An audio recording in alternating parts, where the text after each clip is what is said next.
tribute video for the late, great Bob Switzer, Taz Records, Halifax, Nova Scotia. Bob was born in, I believe, 1947, and he passed away in 2005. I think it was April, something like that. He was a curmudgeon, crusty old crank that started a vinyl record store, Taz Records, one of the greatest stores of all time. And if you didn't know Bob, you'd think that he was the most arrogant, annoying person in the world. But if you did know him and you liked the same kind of music that he liked, well, he could have been and was one of the greatest guys to ever talk to. Anyways, this is some stuff that came from him, his shop. The 10 Years After, one of the greatest, if not the greatest band, in my opinion, in the world. My opinion, obviously. They were started around 62, I believe. Alvin Lee and Leo Lyons, bass player, formed them. And then in 65, 66, they hooked up with Rick Lee and Chick Churchill and formed 10 Years After. 10 years after, obviously, premise being 10 years after 1956, which was what arguably many say was the birth of rock and roll with Elvis Presley. Their first record here being Durham, and the psychedelic cover 10 Years After. This is one of the best albums in the world ever. It's so good.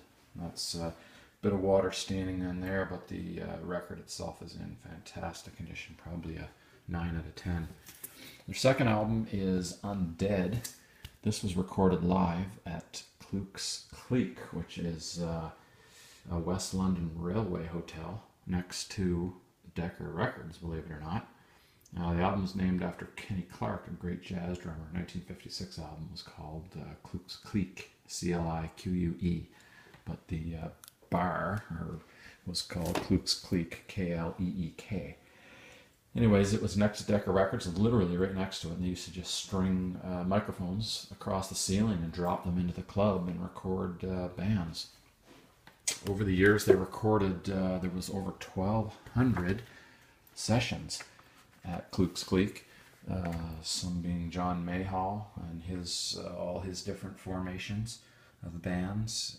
Obviously, then getting this start of the Stones, and the great Graham Bond organization with Jack Bruce and Ginger Baker, who obviously went on to team up with Eric Clapton and form Cream, obviously.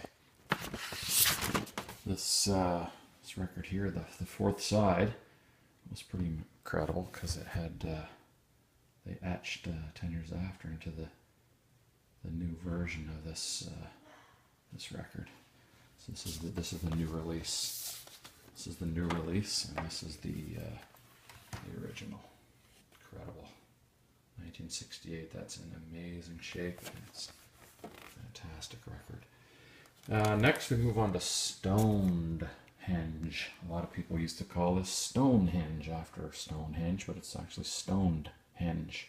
A nod to the 60s, I guess. This is the Canadian cover, as you'll see all the faces, the goofy faces of Chick and Rick and Alvin and Rick Lee, Leo Lyons and Chick Churchill. But the UK version was just the three large stones that you'll know the difference if you ever see it. I have to get that version. I don't have it. Then we move on to 1969, still on the Durham label, which is an absolutely incredible album. All the boys sitting there. They didn't do a whole lot for this photo op. They probably just showed up with their hair messy and basically took some pictures, and that was it. This is another version of that. Then we move on to Cricklewood Green, which was 1970, and then that was the first, I believe, for the Chrysalis label. Cricklewood Green, amazing, amazing album.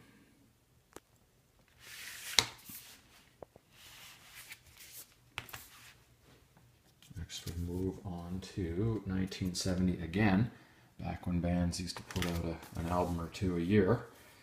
This is UK version, and then we have a Canadian version which has the full color poster included. Slightly different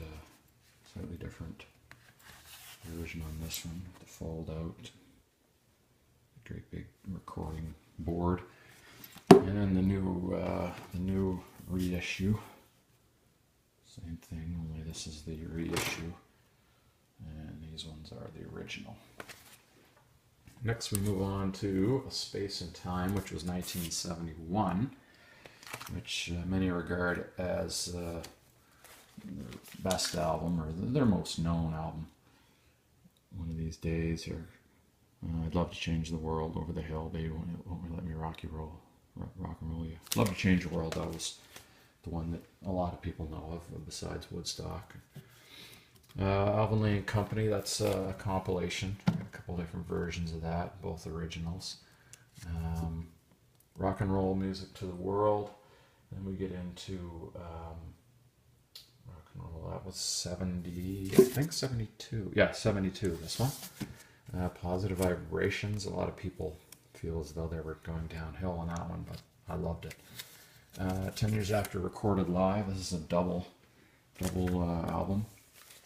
Recorded live. Of course, the amazing thing about this one is it was recorded over 4 nights in Amsterdam, Rotterdam, Frankfurt, and Paris on the Chrysalis label, and there is 0 overdubs on this one.